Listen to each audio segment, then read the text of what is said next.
Hey everybody, this is A7X Ben with another little fleet showcase video here. And from the survey results, that's one thing people have wanted.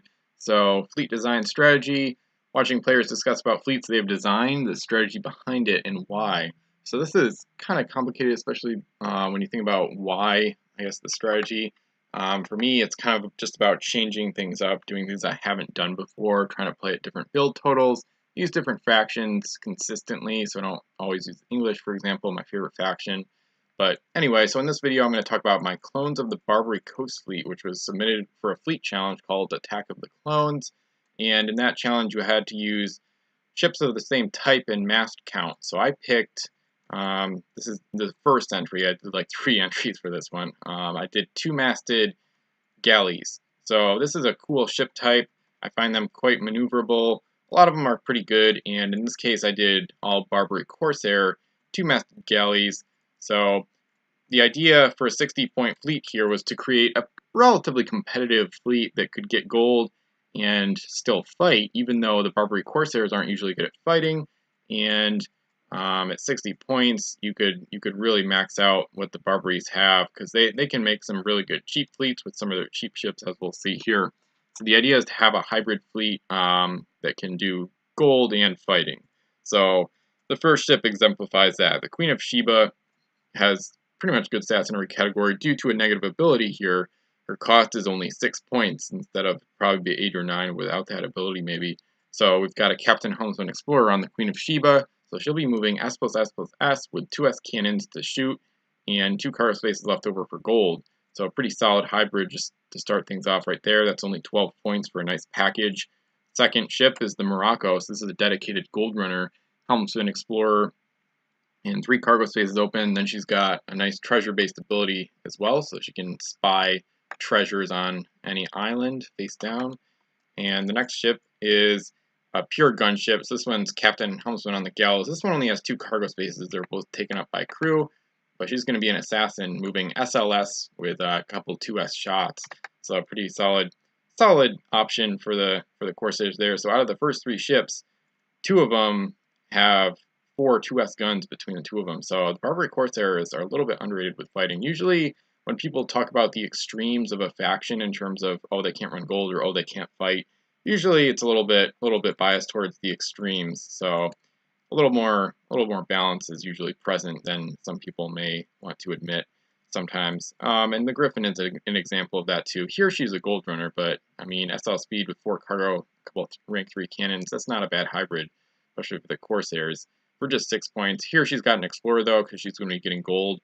And she's got a negative ability as well to help keep her costs down. Hopefully this fleet won't face the Americans, but even if they do, not too big a deal. The Griffin might not face them. Maybe, you know, that's part of why the Gallows is here. She can take care of the American threat, for example.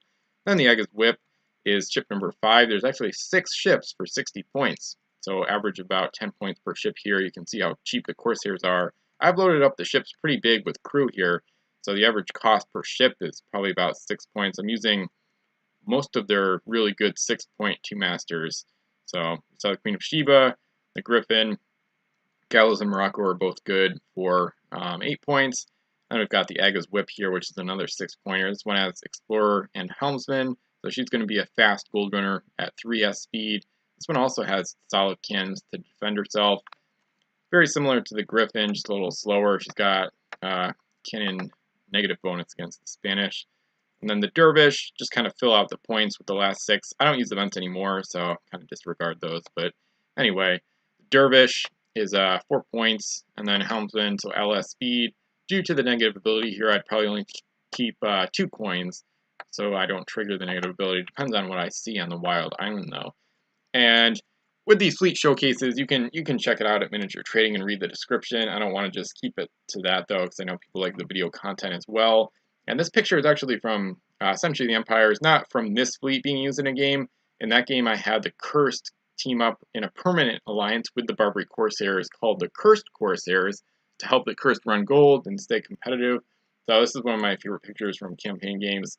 I mean, maybe not so much nowadays because I've gone so much bigger and more aesthetic than this, but nice view where foreground is kind of blurry, but you can see this is the Century of the Empire's rule set created by Sari Auriel, and Those are the structures, home island structures and upgrades and whatnot from that rule set. And in the background, you can see the galleys, some of which are in this fleet, running some gold from Wild Islands back there. So a nice picture to accompany the fleet. And in this case, that's the fleet I made. I think it did solid in the fleet challenge. The strategy behind it, like I talked about, it's good to have a hybrid fleet.